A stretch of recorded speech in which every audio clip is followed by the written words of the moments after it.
अभी हम क्या करने वाले हैं 12th एनसीईआरटी का 2.1 एक्सरसाइज शुरू करेंगे जो है ट्रिग्नोमेट्री। ठीक है, ट्रिग्नोमेट्री में हमें सबसे पहले काम क्या दिया गया है? सबसे पहले काम दिया गया है इन सभी का क्या है, मुख्य मान निकालना। मुख्य मान बोलते हैं किसको? मुख्य मान उस चीज को बोलते हैं जो किसी भी प्रतिलोम त्रिकोणमिति का क्या करता है, मैक्सिमम वैल्यू बताता है। जैसे कि साइन इनवर्स है तो साइन इनवर्स का मैक्सिमम वैल्यू कितना हो सकता है? -π/2 से लेकर के +π/2 हो सकता है। कॉस इनवर्स का हो सकता है 0 से लेकर के पाई, मतलब सबकी की रेंज फिक्स है कि कौन कितना तक जाएगा और कौन किससे वापस आएगा। ठीक है, मतलब मैक्सिमम और मिनिमम वैल्यू सबकी सेट है। तो हमें वही निकालना है कि साइन इनवर्स अगर -1/2 है तो उसका मीन वैल्यू क्या होगा? मीन वैल्यू बोले तो ये -π/2 से लेकर π/2 के बीच में कहाँ पर लाई करेगा। ठीक है, तो ये निकालना। तो चलो अपने क्वेश्चन पे आते हैं। पहला क्वेश्चन हमारा सबसे पहले हमारे पास क्वेश्चन है साइन इनवर्स -1/2। ठीक है, हाँ इसका हमें क्या निकालना है? प्रिंसिपल वैल्यू निकालना, मुख्य मान निकालना है। तो हम क्या कर सकते हैं, इसको अगर थीटा मान, क्या मान लेते हैं? Theta r/2। हमें पता 1/2 किसकी वैल्यू होती है? साइन π/6 की वैल्यू होती है, इज इक्वल टू थीटा लिख सकते हैं। ठीक है, अब यहाँ साइन से साइन इनवर्स कट हो जाएगा, बचेगा क्या? π/6 इज इक्वल टू थीटा। हाँ, अब सोचो थीटा के वैल्यू हम पहले क्या मान चुके हैं? साइन इनवर्स माइनस का 1/2 मान चुके हैं। माइनस का π/6 अब इज इक्वल टू किया हमारे पास, बताओ माइनस का साइन इनवर्स माइनस का 1/2, सॉरी साइन इनवर्स माइनस का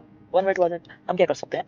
अब हमें एक चीज पता चली कि जो इसका वैल्यू, ठीक है, तो इसका वैल्यू क्या है? थीटा का वैल्यू कहाँ से कहाँ बिलोंग कर रहा है? -π/6 पे बिलोंग कर रहा है। अब -π/6 बिलोंग करता है साइन की रेंज में। साइन की रेंज क्या है? -π/2 से लेकर के प्लस का π/, ठीक है। तो हमें सिंपल से ये चीज करनी होती है कि जो वैल्यू दिया है वैल्यू को रखेंगे, अगर वह उसकी रेंज में या मुख्य मान के परिसर में आता है हम उसका मान रखेंगे, वही हमारा मुख्य मान हो जाएगा। अगर